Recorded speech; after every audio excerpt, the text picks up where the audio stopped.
Inflation is real in GT Online. Everything is so expensive nowadays that buying a simple car will literally cost you millions. With that in mind, it's important to not waste your money and actually have it to good use. Therefore, in this video, I will be going through what I think are the top 10 worst purchases you can make in GT Online. So getting right into the video at number 1, and this is probably the worst one on the list, and that is the Luxor Deluxe. The Luxor Deluxe is a jet that you can buy in GT Online. It costs $10 million, which is completely insane for a jet that basically can do nothing. And also on top of that, it is just a gold version of the normal Luxor, which only costs around 1.625 million, which is then almost a 9 million difference from the $10 million you need to use on the Luxor Deluxe. So what is the difference really between these two jets? Well, there is basically nothing. The biggest difference between them is that the Luxor Deluxe is a gold version of the normal Luxor, so it is made out of gold, I guess. The Luxor Deluxe has no better performance than the normal Luxor, and therefore it is basically just a flex if you have it. There's no other reason to buy it. There are faster jets in the game, like the Raju. There are better jets with weapons, because this jet doesn't have any weapons. It's just a luxury jet that doesn't serve any purpose. So yeah, it's a big waste of money. The next thing I have on this list is the super yachts. You have probably seen before all the YouTubers having yachts in GT Online and having fun with it. Well, it isn't all that. The yachts in this game cost anywhere between $6 to $10 million,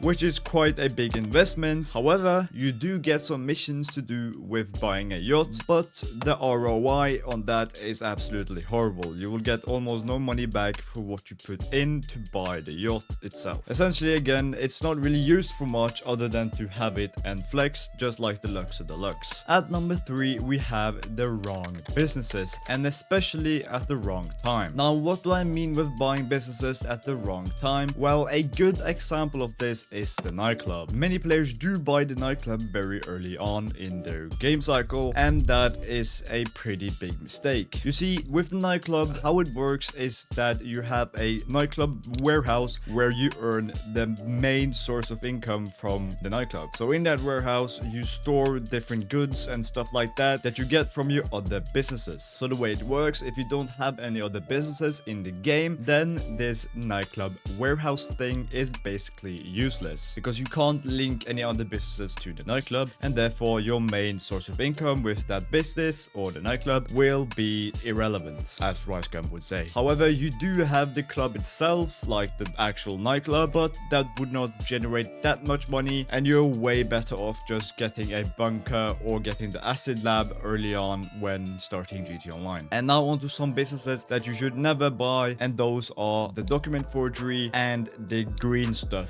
farm. I think you understand what I mean by the green stuff. I can't say the actual name because of YouTube, they think I'm the new Pablo Escobar, but yeah, you know what I mean, the green stuff. Those two businesses are absolutely horrible. The profits are way too low, and time investment is way too high for it to even be worth it. If you buy these businesses, you will want to jump out your window. Anyway, on to number 4, and number 4 is cosmetic upgrades to businesses. And by this I mean, for example, buying a different lighting in your nightclub or changing the floor in the hangar. These are upgrades that will get you no monetary benefits. They will not earn you any more money, they will not do anything more better for you other than it looking a bit better in your opinion. So especially early on, do not buy cosmetic upgrades for your businesses like the nightclub, like the hangar, and multiple other businesses as well, because that's a pretty big waste of money, and you can quickly burn a lot of money by doing cosmetic upgrades a lot. So stay away from that, at least in the beginning. At number 5, we have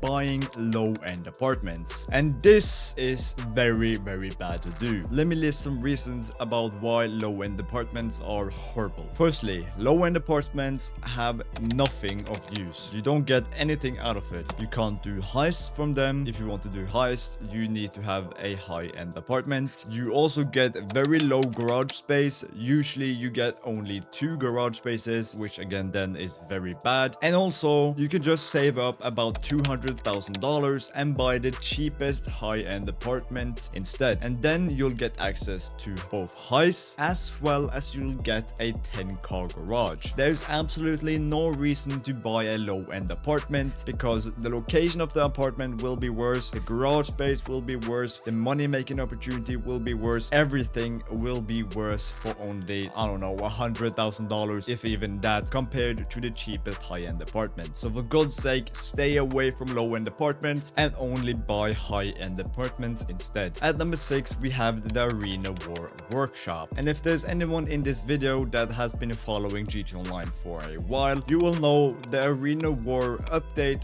was an absolute disaster. Everything was way overpriced, the clothing was very overpriced, the cars were very overpriced, the game modes were actually quite fun, but people didn't want to play them that much because the whole level up system was completely fucked. So therefore the whole update just died. And with that, the Arena War Workshop also died. The workshop is basically a waste of money besides one thing, and that is that it's the only way you can get the RC Bandito. The RC Bandito is a little remote control car that you can control other players with and blow them. So if you want that, you do need a workshop. If you're not planning to buy that, at least not in the foreseeable future, stay way clear of the workshop. It's so bad. At number 7, I have a lot of expensive vehicles. Now don't get me wrong, there are a lot of good expensive vehicles that will help you on your journey to financial freedom in GT Online. Vehicles such as the Oppressor Mark II, which now costs $8 million,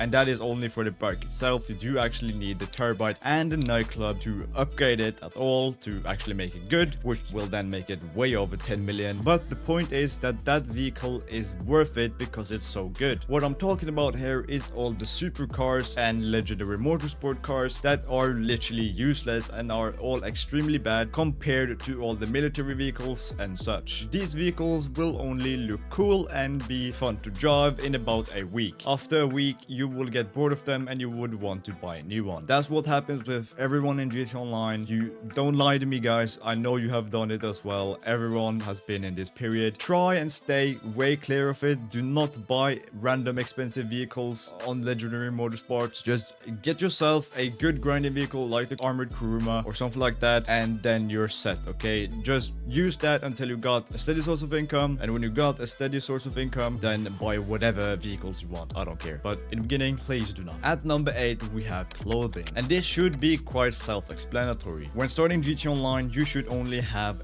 one very nice looking outfit that you use all the time. This I recommend you have until you have millions of dollars in the bank and you don't care anymore what you use money on. In the beginning, do not buy clothing. That is extremely stupid. I'm sorry, but it is extremely stupid to just waste all your money on clothing, because some of the clothing in this game is absolutely horrible looking, but also it costs a lot of money. Going back to the Arena War update, basically all the clothing from that update is extremely expensive, and I'm talking hundreds of thousands of dollars. So please stay away from clothing. Not like that, but stay away from it. Get one main outfit that you use in the beginning, and then later down the line buy whatever clothing you want and get multiple outfits, but just have one in the beginning, okay? At number 9, I have buying all the weapons in the game. I see a lot of new players wanting to do this and striving to get all the weapons in the game. This is really not necessary. The only gun you basically need really is the special carbine. It works for about everything you need guns for. It's good at close range, medium range, long range, basically everything. However, the assault shotgun and the MG Mark II is also a good shout to have. Those guns are just awesome to have as well. If you want to learn a bit more about weapons in this game, then I have a weapons guide video on my channel. I'll link it in the top right corner of your screen right now. At number 10, we have the Brigade 6x6. And the reason the Brigade 6x6 is on this list is not because the vehicle is bad. The vehicle is actually extremely good. The reason it's on the list is because you don't want to buy it, you want to earn it. You see, if you do the first those missions that got released in the Drug Wars update last Christmas, then you will actually get the Brigade 6x6 at the end of those missions. And if you didn't already know, in the Brigade 6x6 you install the Acid Lab, and the Acid Lab is one of the best best businesses in the entire game. However, the Asset Lab does cost $750,000 to install into the Brigade 6x6, but you have now got the Brigade 6x6 for free, and since you did those those missions to get the Brigade 6x6, you should have earned up enough money, those $750,000, because of awards. There are awards that give you money, remember that, so that you can easily just buy the Asset Lab right away and get the Asset Lab practically for free because you did the work that paid for it. I hope that made sense, but that's the way to get the Asset Lab. Do not buy the Brigade 6x6, please. Just do the missions. It will only take a few hours or so. Just, yeah, do it, please. I don't want to see more people wasting their money on the Brigade 6x6. Right, so now you know some of the worst things to buy in GTA Online. I think it's time you learn where you should actually put your money. If so, then you can check out my top 10 solo money making methods video. It goes through businesses for beginners as well as for more veteran players. Subscribing and leaving a like would also be appreciated. God bless and thank you for watching.